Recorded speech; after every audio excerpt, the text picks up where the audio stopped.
Heads up, everyone. I just opened the doors to my brand new signature course called Humanize to Monetize. You can head to amyjomartin.com/H2M. That's H number 2M. This is my class all about personal branding, how to create connections that convert. It's my work to guide you from where you are to where you want to go and to cross those bridges of life, because that was something that was so hard for me for so long. And human design just unlocked it in like a minute. I'm Amy Jo Martin. Welcome to the Why Not Now show.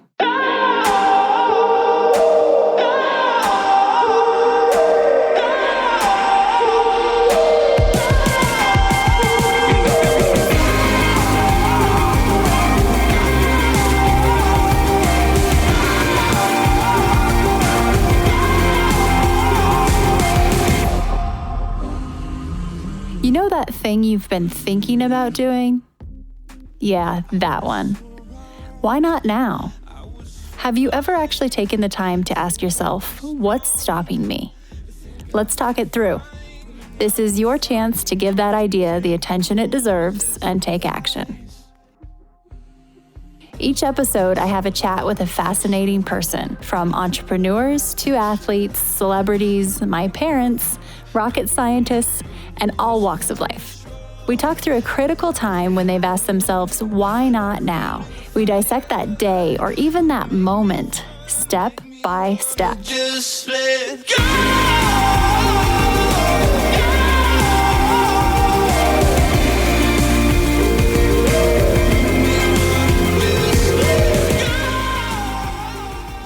We have Nikki Brafman on the show today, and you are in for a treat. This is going to be interactive. Now, Nikki studies human design. She studies energy types, and I've personally worked with her on this. She's actually a renegade student, and she has transformed her business and her world, really, over the last year or so. We talk about that and what happened. We talk about the moment that Nikki realized it was safe. It's safe to show up as fully herself, as who she is. And when she had that realization, what transpired afterward was just incredible. Nikki has a background in corporate and in startups. She got her MBA when she was very young, and she kind of had this persona going. And when she realized she could blend all of herself and show up in business, she became very powerful in making an impact and income. Okay, so what's human design? So everybody has an energy type, and you can learn what yours is in less than a minute. Head to nikkibrafman.com, NIKKIBRAFMAN.com/chart, CHART, and it'll take you less than a minute. You can figure out your energy type and then come back to this, because you're going to want to know which type you are before we hop into it, because believe me, it's just insightful. Just promise me, though, you're going to come back, right? So it takes no time to figure out your energy type, and then we're going to hop in. You will hear some of the things that happened when I learned more about just how I'm wired, right? Kind of my battery, what I'm supposed to be doing, right? The types of roles, and how I've been able to shift some of my day to accommodate that, to make sure I'm in the most optimized form. For those of you who feel like you might have one foot in one place and another kind of in a different place and you're straddling a bit, I think this episode will really be helpful to you, because you can understand how someone who did feel that way was able to bridge the two and live in a lot more alignment. Without further ado, here is Nikki Brafman. How we spend our days is how we spend our lives. For me, being able to design my own day is a non-negotiable. As many of you know, I'm a bit of a time management nerd. So when I find something that allows me to be more efficient and more effective, I want to share it with everyone. So here's the scoop. I have a new tool in my productivity tool belt, and I'm a bit obsessed. It's Monday.com. My team and I have never felt more organized, and I have a new sense of perceived control. My to-do list is no longer the boss of me. I feel more in control because every project, initiative, date, and task is captured and organized in one place. And my team is in the loop and involved every step of the way. To get a free trial, head to hey.monday.com/Amy Jo Martin. That's hey.monday.com/Amy Jo Martin. With Monday.com, it's like I have a brand new operating system. There's no long list, and everything has its own home, its own deadline, its own team member that's assigned and associated, and it's color coordinated. We all have multifaceted jobs and businesses. There are many components to my business, and each and every one of them has its own compartment.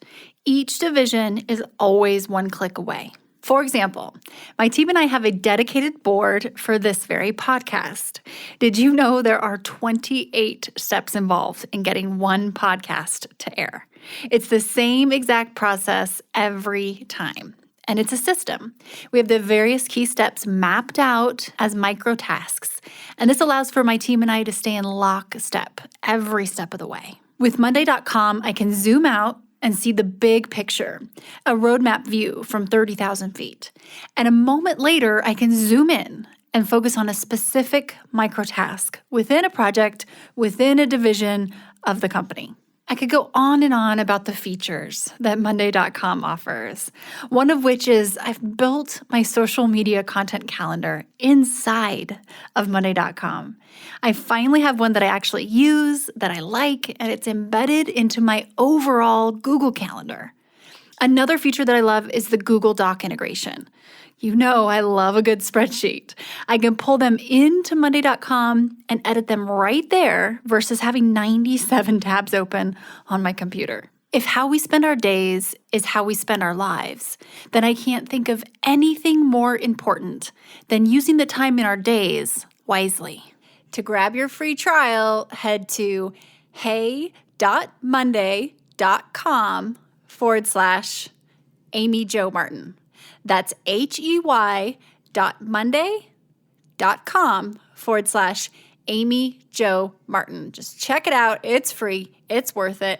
And let me know on social media if it's working out for you and how it's going. Just shoot me a DM and we can swap tips and tricks. And I did link to that free trial URL just in case you missed it. So take a look in the show notes if you want to click through directly.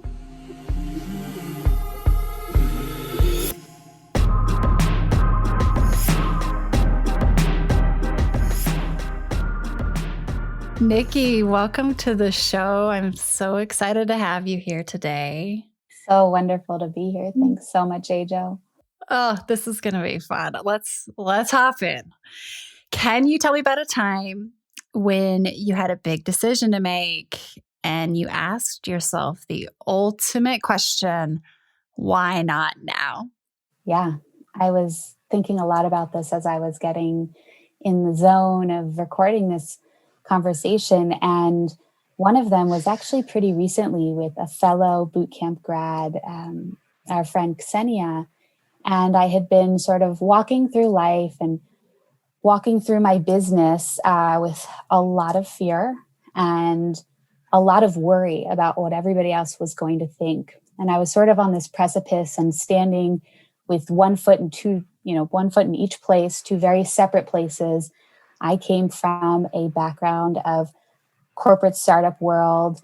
I got my MBA very early on, but I've always had this deeply spiritual side. I've been a yoga and meditation teacher for over 10 years, and this modality called human design had sort of knocked on my door repetitively, and I started falling in love with it.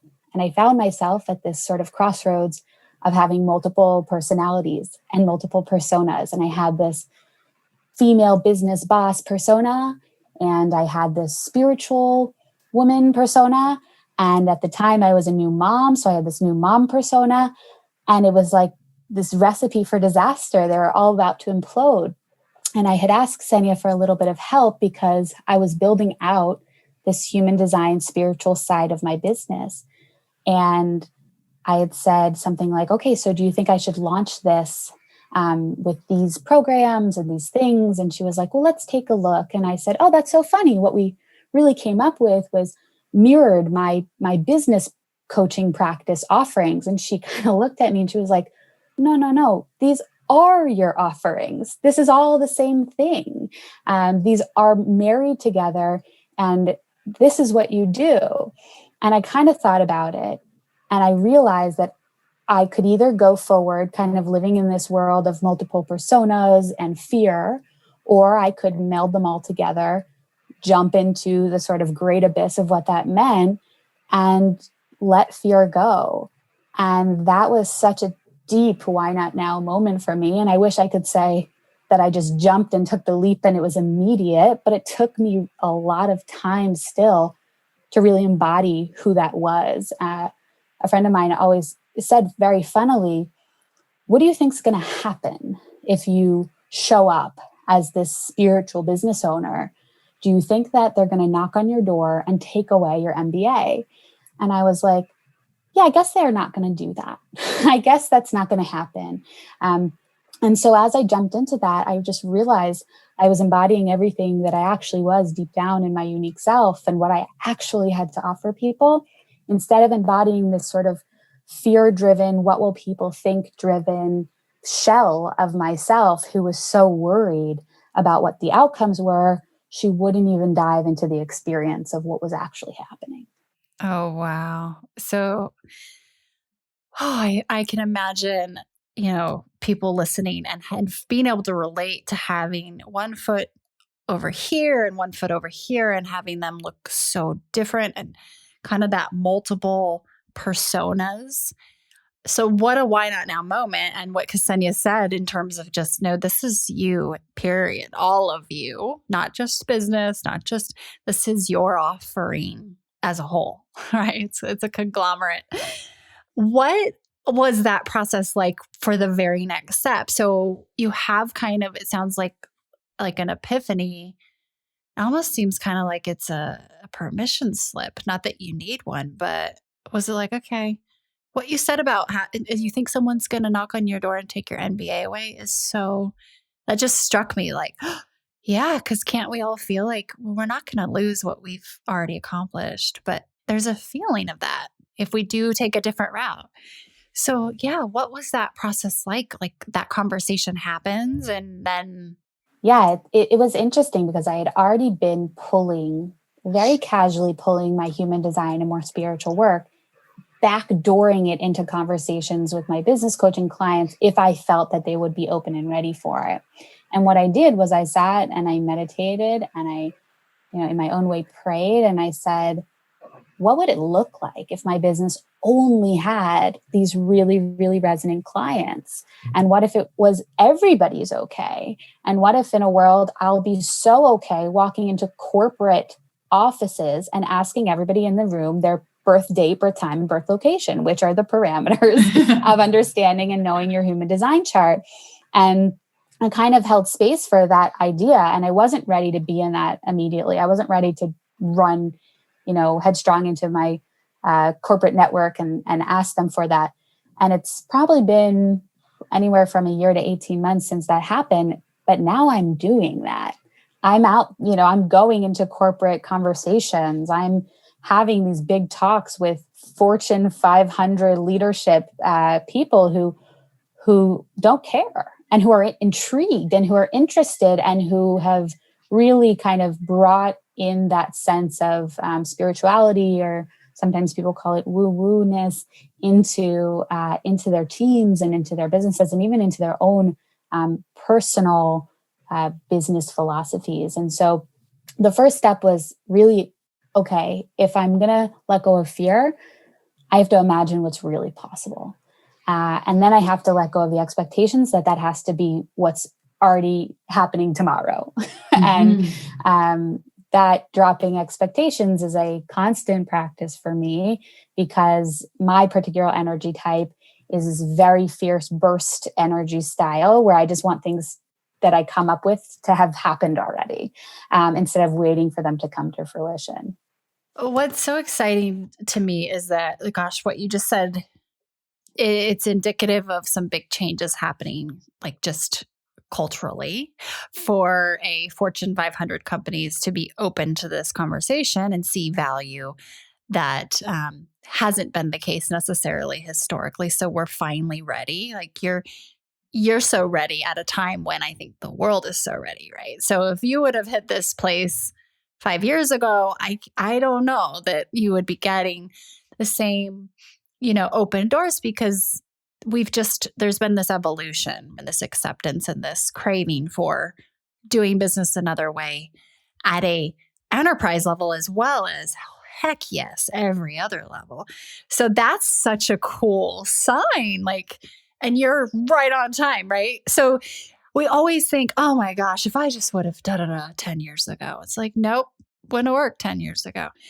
But also, okay, let's go back to, so when we first connected, probably 2 years ago, your energy even was different. So you did have that kind of persona of, you came from, well, corporate, but as well as startup. You got that entrepreneur, you got that kind of, we talked about like the organized chaos of entrepreneurship and stuff. And that's still a part of, like, it's not like that was not real, right?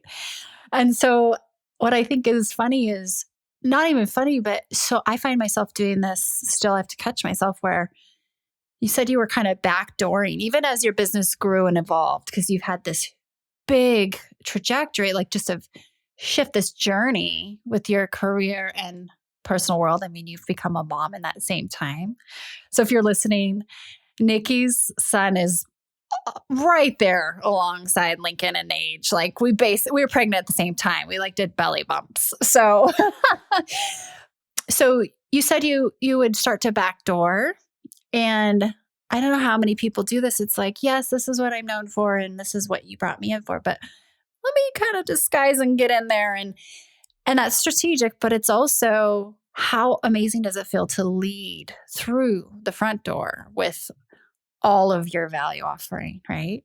Right. And then you can imagine, like, when if you burst through the front door and you say, "Hi everyone, here I am," the energy of that versus kind of tiptoeing through the back door and saying, like, "Is it safe here?"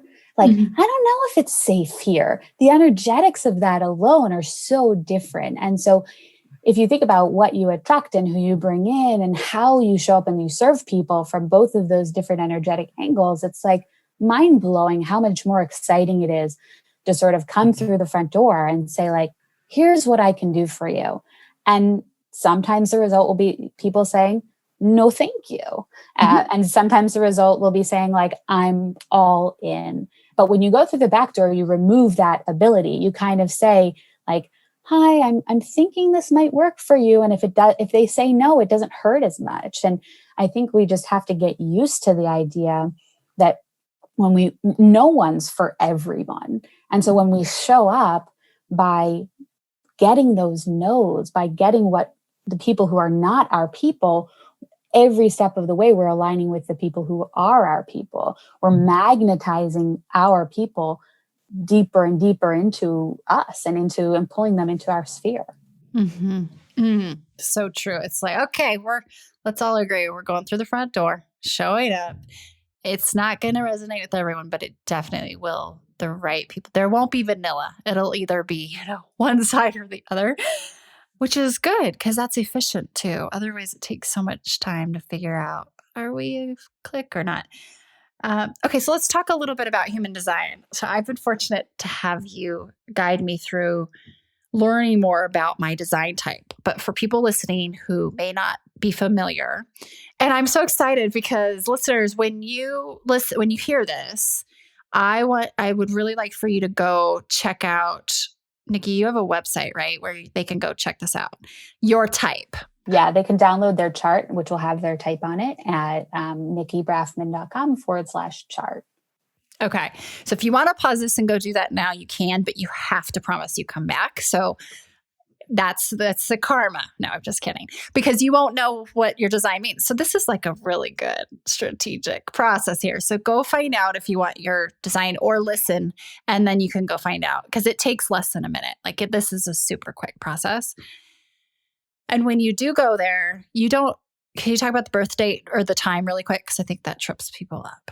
Yeah, so you're going to need your birth date, your birth time, and your birth location. And some people don't know what time they were born, and it's not on their birth certificate, and they don't have anyone to tell them, oh, you were born at night or in the morning, or this is what time you were born. And so if that's something that you don't have, you can put in something random. And then for people who I work with one-on-one, we do sort of a few different exercises that looks at, particularly some birth dates are more sensitive than others, and some times are more sensitive.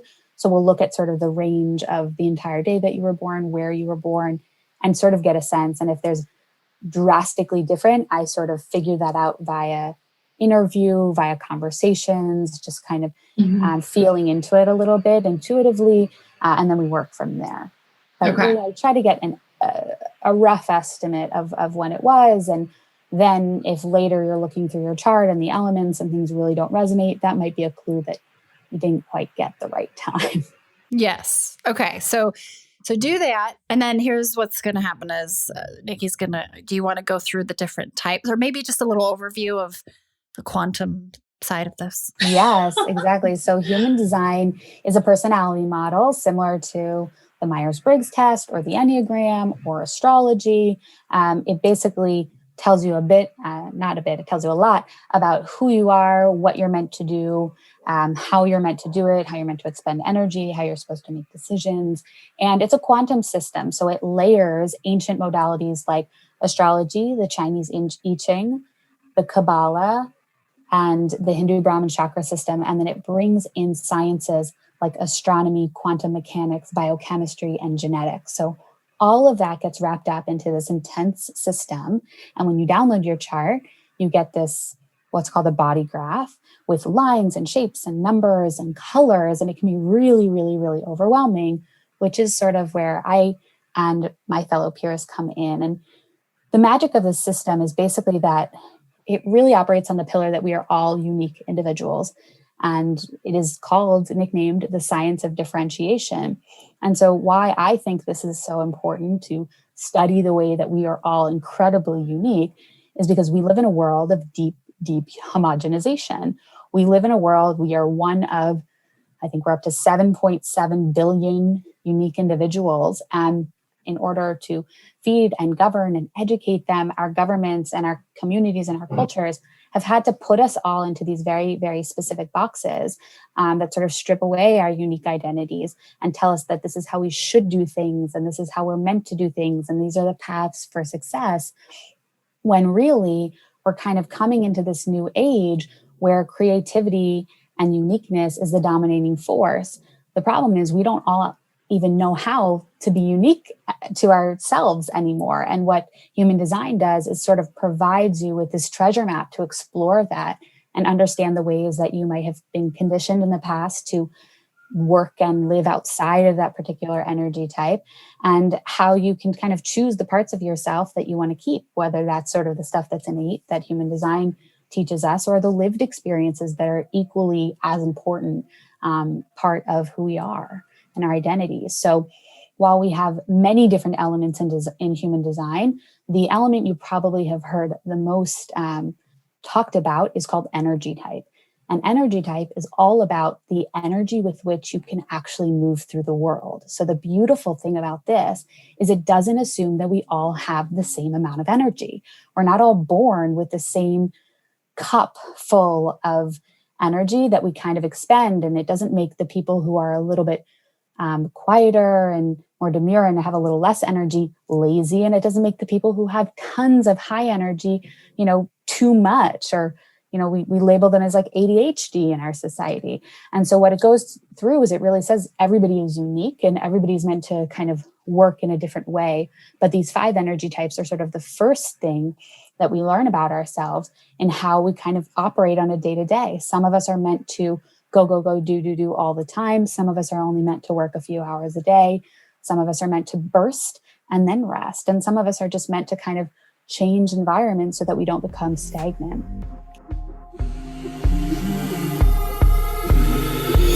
We're going to take a quick break and we'll be right back. All right, everyone, I've got an announcement. As of today, we are officially enrolling for the 2021 Renegade Accelerator Program, formerly called the Renegade Brand Bootcamp. Okay, so who is this program for? What is it? The Renegade Accelerator is for driven female leaders, executives, and entrepreneurs ready to massively increase their impact and income. The program is for like-minded, like-hearted women all over the globe. The experience is intimate, live, real-time, virtual, and it's led by me. Our curriculum is equal parts education, practical education, collaboration, and accountability. In the accelerator, you'll learn directly from me, and I share everything I've learned over the past 20 years in business. We meet in real time to learn, discuss, and grow together. This is high touch. I'll teach you a variety of things, from personal branding to the business side of public speaking, podcasting, publishing, marketing partnerships, how to productize your intellectual property, and we even talk about investing. I teach you all about the different types of investing in order to build your personal wealth. You will also learn the renegade mentality, which is a key ingredient in your success to generate real results. This program is the career love of my life because I get to curate a mosaic of driven, like-minded, like-hearted women who come together to lift each other and themselves up to the next level. After the Renegade Accelerator, you become a member of my top-level alumni community. This group of unmatched women who are making a positive impact is personally curated by me. The relationship building and networking opportunities are endless, and this collective of real, valuable connections will be something that you have forever. If you're at the point where you are ready to take action and accelerate, head to renegadeaccelerator.com. You can sign up for more information where I will guide you in determining if the program and the timing is right for you. If not you, then who? And if not now, then when? Why not now? Head to renegadeaccelerator.com. This to me was such an eye-opening experience when we sat down and you started to guide me through my energy type. And so I'd love for you to go through the different types, but can we start with mine? Because no, because I think the reason why not only is that a little selfish, but because I can speak to how enlightening this was to inform it makes sense, things that I didn't understand in the past, but also how to try and make some shifts to better match up. Oh gosh. Okay. But if there's a better way, like from a sequence of events, if you want to start with a different type, by all means, because I don't know if that's like not. I'm okay. Okay. That's, we all know you, right? Listeners, we all know you. So, you are what we call a projector, and projectors make up about 20% of people in the world. And projectors are our wisdom keepers. So many people in my role are projectors. I'm not, but projectors really kind of sample their environments. They sort of taste the auras of everybody around them, and they feel them really intensely. And so what they're able to do with that information is to curate these beautiful kind of scenes that really allow people to feel seen and to feel heard and to feel accepted. And so they make amazing kind of therapists and coaches and guides and people like that, because they kind of hold this wisdom. They tend to have more information about what is going on for the environment around them or the people with them than those people themselves know. And so what they're able to really do is to kind of say, I hear you, I feel you, and this is how I'm going to help you kind of move forward. The interesting caveat for projectors is that they have every energy type has a corresponding strategy of how they actually use this energy. But the strategy for projectors is to wait for an invitation. So it kind of, on the outset, sounds really passive, that they're supposed to kind of be waiting around, standing by the mailbox, waiting for their invitation to the party.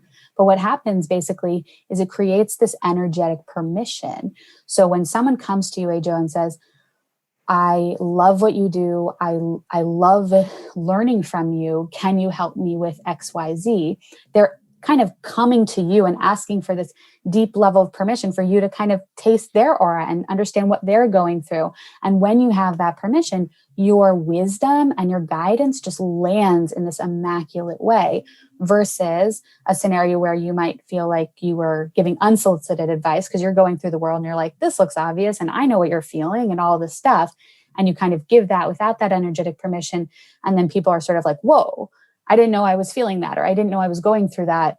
Now I feel like really taken aback. And so that can be a really big trap for projectors. Mm-hmm. But what happens is that all of this energy tasting and all of this kind of deep empathy is exhausting. And so projectors are really supposed to minimize their intense work to a few hours a day, and then take a lot of times for rest and restoration, and just making sure that they're either spending time alone or spending time in things that really re-energize themselves so that they don't burn out. And I always think of the story that you tell about standing at JFK and standing in front of the departures board and not knowing where you were going, and just having this deep loss of self when you were so depleted and so exhausted.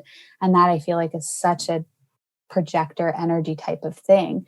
How much energy were you putting out into the world, and you weren't giving anything back to yourself to kind of restore and reclaim your own identity? Yeah, that was such a big aha for me too, because I just had always subscribed to, you just hustle harder and you just make it work. And now that I have this insight, it's like, actually, that's just not how I'm wired. Yes, I'm always going to work hard and intense, like you said, for a few hours. And then I find myself just getting frustrated with, but no. So that was really, I would overwrite that left and right and just push and just, struggle through. But the other big thing that you mentioned when we were talking about it was just where, I might be getting this wrong, but it's like the battery, right? Like my battery is not, I don't have a battery that I can recharge per se. I get my energy from the outside. Is that correct? It's so clicked. Okay, so let me tell you a little bit about the other energy types. So generators and manifesting generators are our doers. They're our worker bees of the world. They're go, go, go, do, do, do. Their gift to the world is literally their work. And they represent 70% of the people in the world. So we live in this very generator, manifesting generator focused world where people who are doing things that light them up are able to recharge their battery by just having emptied it all and then go to bed, and they wake up and they're just recharged and they have this fresh battery. As what we call non-energy beings, projectors, which is what you are, manifestors, which is what I am, and then reflectors, who are super rare, we don't have that.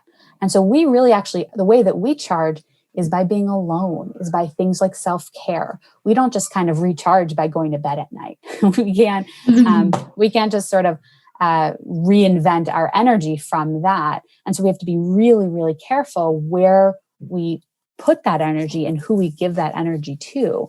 Projectors make brilliant leaders because they're really able to understand the energetics of a group or a team, and then kind of curate it accordingly and say, like, this person looks a little tired. This person has unlimited energy. Let's put them in the forefront and them here and then there.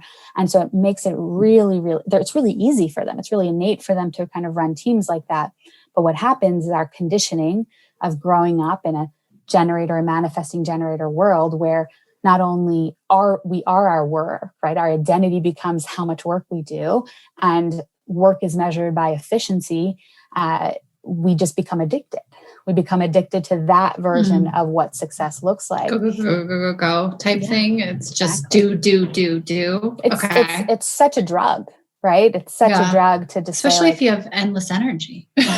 right? I mean, I would die to have that. I know everybody's like, I want to be a manifestor. I want to just manifest things. I'm like, no, I want to be a generator. I just want to be able to do everything I want to do at all times. And there's a lot of people who are like, can I change my energy type? I And was know. like, if you figure out a way to change your birthday, like go for it. But I haven't figured it out yet. So I've tried to change my Enneagram too, and it doesn't quite work that way. I'm like, I want that one. Well, that's the kind of cool thing is that things like Enneagram, Myers-Briggs, they're sort of psychologically engineered. And sometimes when we look at tests like that, we do it based on who we want to be versus who we are. Versus human design, it's like, there's no changing this. So we might as well settle down, buckle in, and really experiment with what this has to say. Okay. So we've got our, so the energy beings, the ones that got the Energizer Bunny thing going on, they're the manifest generators. Yeah, manifesting generators and generators. And they basically, their only caveat is they really have to do things that light them up, which can be really, really difficult, right? In a conditioned world where we're just supposed to do as we're told, and this is how we climb the corporate ladder, and this is how we can find success. So for generators and manifesting generators, I really like to look at the world as if there were two banks on either side of the street. And on one side of the street is the bank of energetic yes. And for things that are a yes for them, for things that light them up, they can pull out unlimited funds. They want to go get $1 billion of something that lights them up. They can pull it all out of the bank. The other side of the street is the bank of energetic debt, of the things that they don't love to do, but they do it anyway. And so every time they say yes when they want to say no, or they say no when they want to say yes, they pull from that bank of energetic debt. And so many of us walk through life either deeply, deeply in energetic debt, totally depleted. And it's interesting, just like in finance, in energetics, there's interest, right? Mm-hmm. So the more you pull, the deeper you go into that hole. And then some people, when they start working on this kind of concept of energetics and working on sort of self-fulfillment and self-worth, they're like, okay, I'll do the stuff I don't want to do, but I'll also do a lot of things I do want to do. And therefore I'll even out. And the goal of life isn't to just walk down the street and be like at zero, having not pulled out too much debt and having covered that debt with things you love. The idea is to be in abundance, to really only pull from that bank of debt and that bank of energy that you don't love when you must, right? And a lot of times there's things that we don't want to do. The first question I always get from people is, well, what if I don't want to do the dishes? And that's a no for me. Do I just stop doing the dishes? And I'm like, look, if you want to do that, go for it. But likely the case is that you don't want to do the dishes, but you do love the idea and the responsibility of having a clean home and having clean dishes to eat off of. And if that's the case, like, let's look at the larger yes to inform that maybe there's a few small no's that we have to do. And so generators and manifesting generators who are healthfully in their energy and doing it and really in alignment are going to bed at night kind of like passing out, head hits the pillow, and waking up totally recharged. And a really good sign that they're not in their energy and they're more often saying no when they mean yes and yes when they really want to mean no is that they're not able to do that, right? They're not able to fall asleep at night and they wake up exhausted. And that's a really good physical body sign that, hey, something's a little wonky here.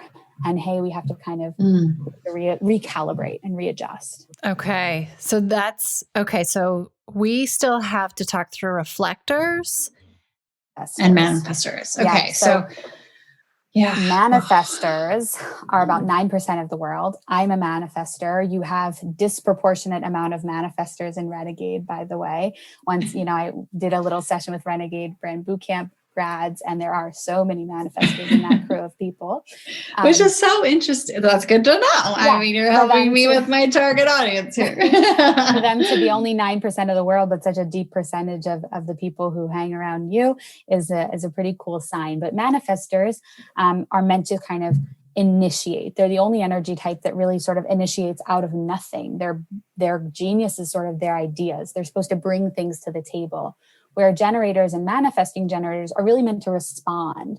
And so where generators and manifesting generators can still start stuff, but usually you'll see it as a response to a gap in the market or an inequity or an injustice that they see. That's when they'll sort of kind of dive down the path of entrepreneurship.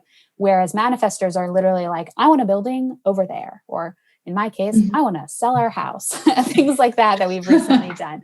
But by the way, a boot camper sold it for you too, yes, right? And yes, a running a brand boot camper.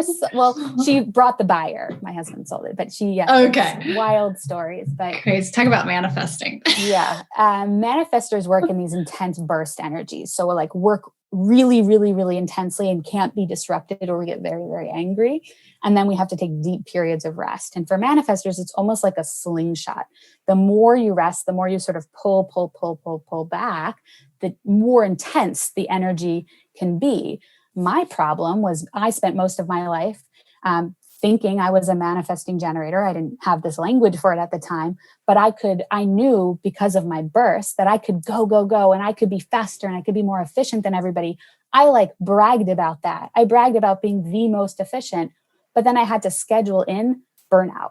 I remember like for years, I wouldn't take actual vacations. I would just take 3-day weekends and use all my vacation days that way, because that was the only way I could actually survive, because I was just so depleted and so burnt out because I wasn't in my own energetic integrity.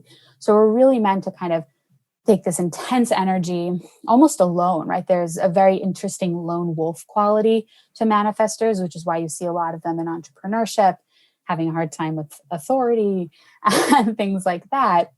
And then they need deep periods of rest. And so I know that when I'm kind of like wonky and I'm not really loving the work that I'm doing, I'm like, well, I'm not resting. So I'm just basically pulling this slingshot from nothing. I haven't pulled it back at all. There's nothing here. It's sort of devoid and empty. And so the work I'm doing doesn't feel really great. And so the last energy type, which is really rare, it's under 1% of people in the world, is reflectors. And reflectors have completely open body graphs. So you'll see in your body graph, some of your shapes are colored in, or some of them are white, and theirs is fully white. And so what that means is they don't have any consistent and reliable energy in any of the centers of their own. So they become these kind of chameleons of their own environments. And so they have to pay a lot of attention and curate very well the environments that they spend time in, because they, in all of their essence, become just like that environment. And you can tell a lot about a particular environment when you look at how that reflector is feeling, right? Are they doing well? Are they thriving? Or are they struggling and burn out? And so reflectors work is really to kind of move around and constantly sample and taste. Is this for me? Is this for me? Is this for me? And when they find something that works really well in an environment, like they can kind of hunker down and stay there, but they too need a ton of rest. And so if you add up, basically if you take manifestors, projectors, and reflectors, you get about 30%, which tells us that about 30% of the world isn't meant to go and do all the time. But that's what we hold our standard of value for. And so once you have that, and you know that, you can kind of give yourself permission to say, I'm not failing. I'm not lazy. I don't have to beat myself up because I can't keep up. I just need more rest. I had this, intensely with my husband, who's a manifesting generator and is constantly literally running circles around me, except for the moments where I burst. And then I kind of like leapfrog over him. And then he's like, yeah, like we're going at the same pace. And I'm like, no, now I'm tired. And like it got to the place where I was like, why am I not fun anymore? Why do I always feel like I need rest? And I was beating myself up. And this gave me this permission slip of saying like, it's okay. Like, it's okay let's try this, because what we were doing before isn't working. So let's try this way of being, let's experiment. And all of this is this intense experiment, and understand if like, this is a better way of working for me as an individual, as a unique being who was put on this earth to do unique things. Oh, wow. I can so relate to that whole like speed 100 miles an hour, and you just feel so ahead of the pack, and then all of a sudden you have to stop, and then everybody passes you and you're like, 100 miles an hour again. Okay, so I just had this weird kind of thought. I wonder, can you do an energy type and human design for a country? So like if we look at the United States, 1776, July 4th, what time was the Declaration of Independence signed? Like That would be interesting because I bet we're doers. And Australia is totally in their energy type. They're chill. I've seen astrologists do that. And so you can totally do that with human design. I've actually done that with a few companies. Okay. Yeah. And so what I, really I bring this modality into the business sphere, and it's my kind of personal mission to reframe the way that people work and kind of allow the space for even corporate companies to say, wow, we're actually not hiring for the right thing. We're saying that we want this, but actually what we need is this result. And for executives to really be able to hire people and say, I want everybody to be in their zone of genius at all times. And what would a world look like if you could work like that? And that's kind of I think my life's work is to help bring that into the fold. And that might be through human design, that might be through general spirituality and sort of helping people take the permission that they need to be themselves. But this modality really paints this beautiful picture, and it almost gives you this worksheet of here's where you are, and here's how you're doing, and how do you feel about that. And a lot of times people say, well, I'm relieved because now I know that I'm not crazy. And now I know that I'm supposed to be like this. And I can kind of move on with this knowledge and curate my environment to really support me in this space instead of me constantly trying to work against it. Okay, so this is like the ultimate productivity tip in a way, right? In terms of knowing and being aware. I was just thinking, we talk so much about productivity and efficiency and optimizing. And I think it's not necessarily just to do more. It's to take that energy and make the biggest impact with what you have, maybe, right? So not to kind of overextend. I was just like, oh, wow. Because like you said, with, founders, they have certain energy types of companies, and the company was, actually became a business at a certain time. So then you've got this like dynamic between you've got this dynamic, and it's amazing to watch businesses who are already spiritually tapped in do kind of look at what their executive teams look like and how they already support either the leader or the company itself. And it's almost like sometimes it really shows, and sometimes you're like, you have a major missing link here. And they're like, yeah, we haven't been able to hire for that. Or yeah, we haven't really been able to make that work. And we couldn't figure out why. And that's just, that part is just so fun. And when it comes to productivity, I guarantee you that most of the people who wrote the books about doing less and are projectors. Like almost without fail, I would bet a lot of money on that.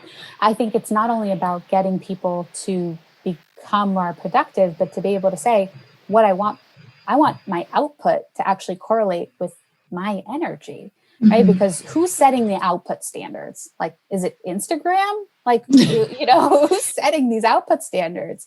And some of them are a lot, really not realistic, and how fast you should be moving as a startup or how much money you should be earning year over year at a corporation. And it's just this like insane competitive what's on their plate versus what's on my plate, versus saying like in our unique genius, in our unique way, whether we are ourselves individuals or we are a company, we kind of can't look at what's going on other people's plates. We have to know what's right for us and define productivity that way.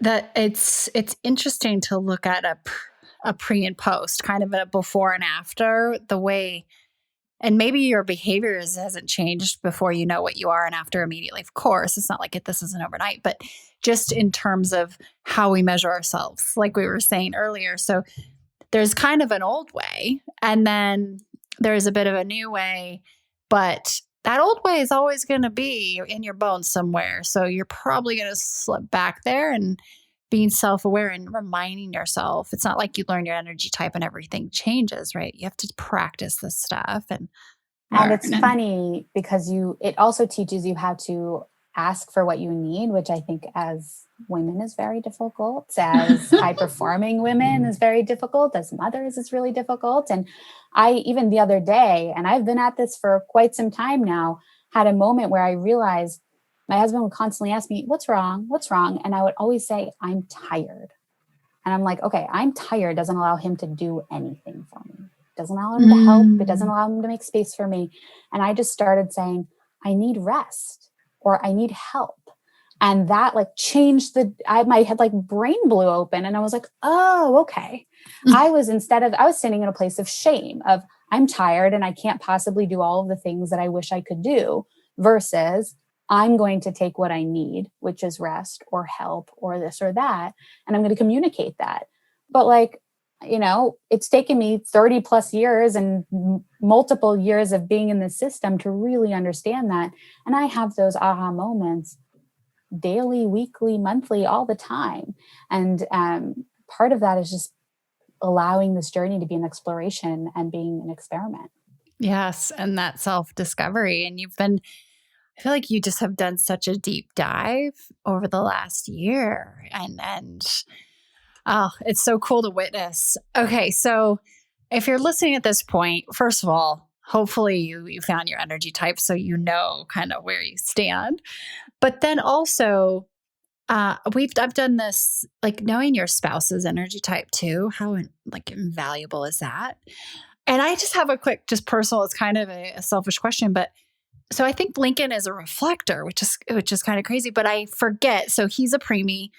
He had a birth date, but then like a due date, right? But then he also had his birth date, which are 3 months apart. So I think you had dug deep and found, which one do I go off of? By the day he was born. The day he was born. Okay.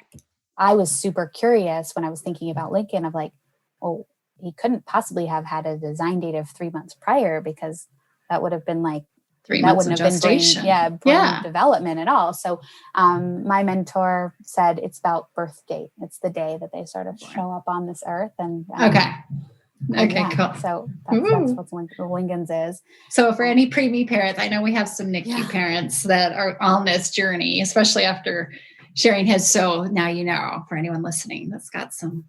And it's fascinating to do your family and to do your kids.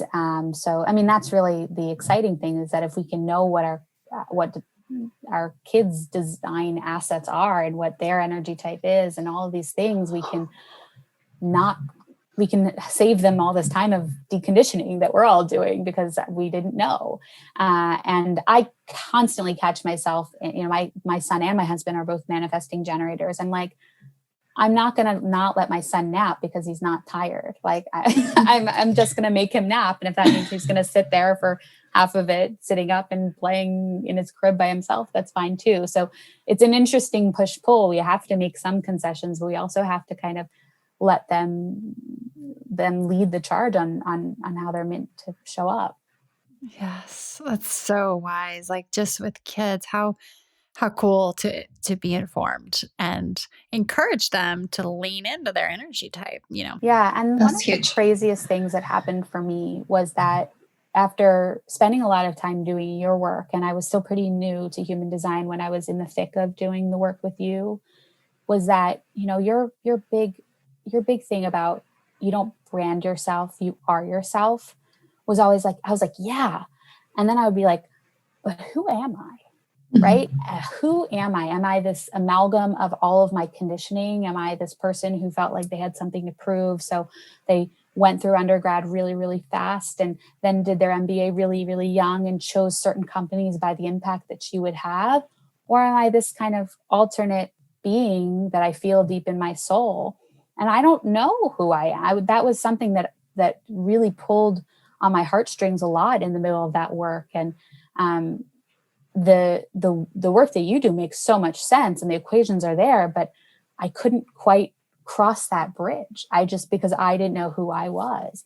And I think a lot of times specifically when we show up on social media, we show up as these archetypes of where do we go to school and who did we marry and where do we live and what do we have or what don't we have? And instead of showing up as like, here I am and here's everything I have to give, I think a lot about, manifesting generators they have their hands into a lot of things. They have a lot of hobbies. They have a lot of interests, and we make them so wrong for having that wide range of things. And we're like, well, that's not going to really work. You have to like kind of cull it down to a few specific things that people might like. And we tell them that they're wrong for that. And really just, there's so much more power and so much more magnetism in showing up and being your unique self. And so my thing is that if that is you and you don't quite know who you are, take a look at this and take a deep dive and see, maybe I want to reconstruct based on my lived experience and who I innately am from the day I was born and the time I was born and the place I was born. Oh, I think what's so cool is you can see the evolution of people's stories as they realize and become more self-aware. So like Bruce Lee used to say, self-awareness leads to self-actualization. And I truly just, if you get that curious about yourself and understand how you tick and how you're wired, and like, what a cool hobby to have, to just really start to truly understand. And I can see how you just dive into this, because I know like in our group with the Renegade Collective, people just, you can't eat enough. It's like, I remember searching after we did our session together and like, I want to learn more about projectors. So then I go onto podcast iTunes and I'm like, okay, projector. I don't necessarily need to know, like, I know I get the other types, but like, you just want to learn more. And that's why you're launching a podcast, right?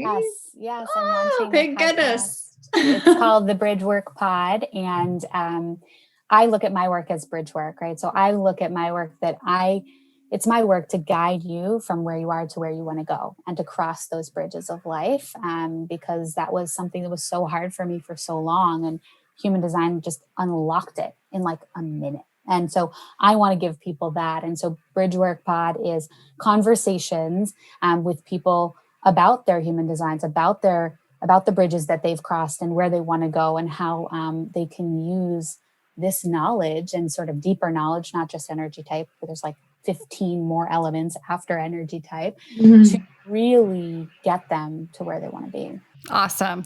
And that's great to know, because I think there's just, people are hungry and craving more, like, give me some more. And so this is super exciting. So to wrap us up, Nikki, I have a question for you that, I'm excited to hear the answer. So if you were to go back to like pre even us meeting, just right before, right? So you weren't a mom yet. This is kind of in that when you kicked off the show with your Why Not Now, you were reflecting on this time, but what would you say to the Nikki who jammed through undergrad, grabbed her MBA, working corporate, right? Like just that persona that you had going, which is a part of who you are. But what would you say to her, 3 years ago? Part of me would say like, oh, just you wait. But Yeah. From an advice perspective is that it's safe. It's safe to show up as who you really want to be. I remember just still in boot camp, my boot camp partner was Jules Weber, who I think was just on the pod. I was your episode. And I was not talking about my pregnancy a lot. I wasn't talking about it on social media. I had virtual clients who had no idea I was pregnant. Remember? I was really fearful, both because of religious superstitions, but also just I had deep fear about it. And she said so eloquently and so simply, it's safe to have a business and a baby. And I had that. I still have that. It's a post-it on my wall. And I think that I just got goosebumps. Yeah, safety was the ultimate barrier to my success, right? Feeling like I was constantly choosing the path that was the safest. And I was so miserable. I was so empty. And so that fear was stopping everything I was doing. And I knew that intellectually, right? I knew that fear stopped people from doing big things. And it wasn't necessarily, I took risks. I took risks with companies that I went to work for. I took personal risks, but I wasn't risk averse at all. But I was so fearful about the way people thought about me. And so I think what I would tell her is like, nobody cares. The people you're worrying about, just want you to be you and just want to love you and love the 100% unique you that you are, show up as her. So powerful.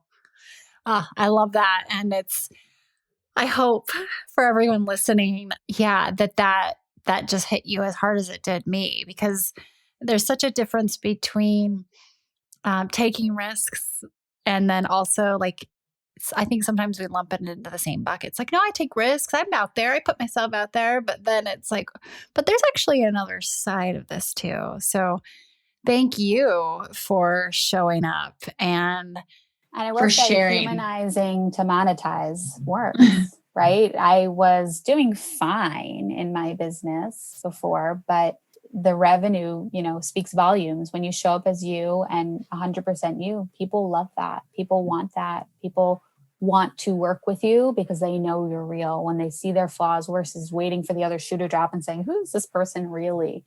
Those intimate, vulnerable moments are connection creators. And connections convert. They sure do. Amazing. Well, thank you so much for joining me. And I'm excited for your podcast to launch. And how can people find you, or should they follow along? Yeah, I'm on Instagram at Nikki Brafman and at Human Design for Business. The Human Design for Business account is just a really fun, playful place where people can learn more about their types, especially when they first start off and they're like, what are all these things and what do they mean? I sort of dissect those different elements, and then we get playful with things like affirmations and journal prompts for each energy type and all of the other elements. So that's mostly where I hang out. And if there's anything, if you feel called to explore more, you can always check out my website, nikkibrafman.com. Amazing. Thank you so much, Nikki.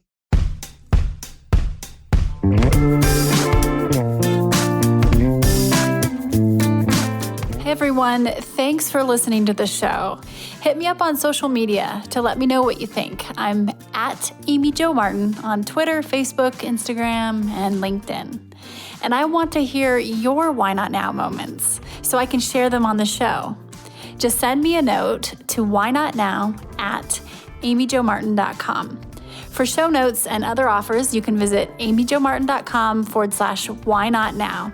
And while you're there, don't forget to sign up for my email newsletter for exclusive content and announcements. A big thanks to Rock Salt Music for all of the tunes by the talented John Coggins. And of course, a hat tip to Richard Brewer for editing and producing the show.